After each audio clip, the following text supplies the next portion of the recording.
Welcome to our Stowe Talks How-To series. I am Abby Jones, a solicitor at Stowe Family Law, and in this video we will look at how you can apply and obtain a child arrangements order. One of the biggest considerations for separating parents is agreeing how their children will spend time with each parent. There is no doubt the best way to do this is to reach an agreement directly with the other parent. However, sometimes this is not possible, so parents can explore options such as solicitor-led negotiations, mediation, collaborative law, and a court application for a child arrangements order.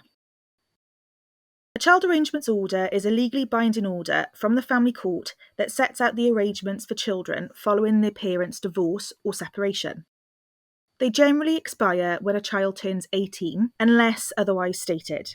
However, the court will be reluctant to enforce a child arrangements order if the child is 16 years old or over.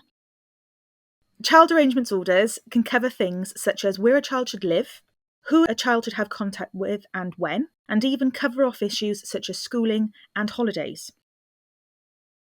Sometimes parents, or those with parental responsibility, need a child arrangements order because they cannot reach an agreement on contact arrangements between themselves.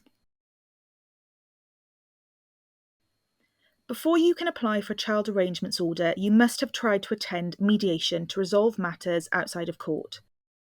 If mediation proves to be unsuccessful or not appropriate by the mediator, for example, if there has been domestic abuse allegations, you will receive a certificate which will allow you to start the application process.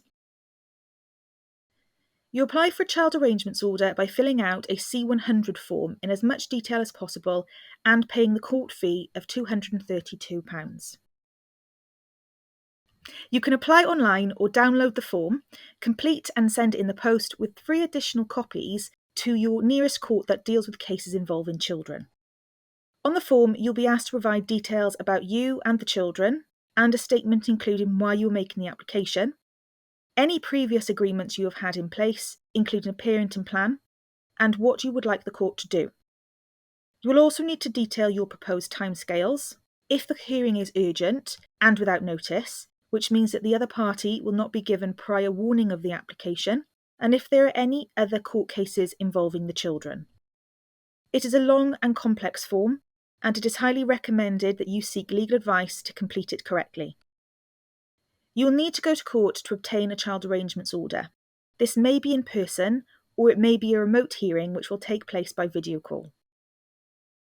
The courts will consider what is in the best interests of the child using the welfare checklist, which considers the following: the wishes and feelings of the child concerned, dependent upon their age and level of understanding, the child's physical, emotional, and educational needs, the likely effect on the child if circumstances change due to the court's decision, the child's age, sex, background, and any other characteristics which may be relevant to the court's decision, any harm the child has suffered or might be at risk of suffering, the capability of the child's parents, or any other person the court find relevant at meeting the child's needs, and the powers available to the court in the given proceedings.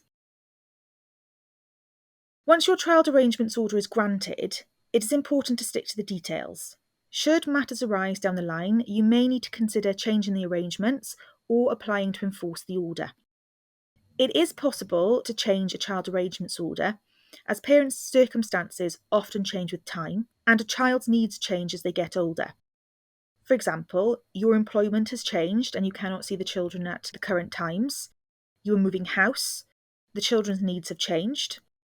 If you wish to change the child arrangements order, it is best to work with the other parent to reach an agreement. If you cannot decide between yourselves, consider whether mediation is appropriate. If you still cannot agree, seek legal advice and consider making an application to the court.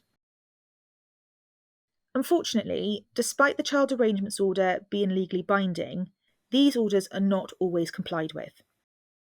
If you're experiencing difficulties with the child arrangements order, try to discuss the breach or breaches with the other parent in the hope that you can reach an agreement without having to return to court.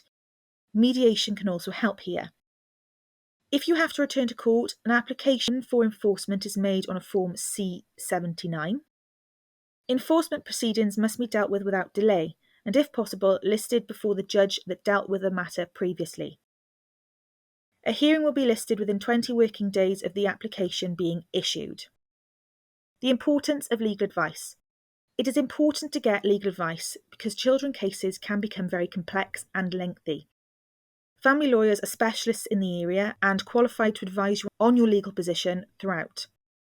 They are experienced in guiding clients throughout the application and court process. This will ensure that you have all the relevant paperwork and evidence required, understand what is expected of you at each stage, and can present your case in the best possible way from the outset. For more Stowe talks and how-to videos and further free resources, please visit stowefamilylaw.co.uk/support.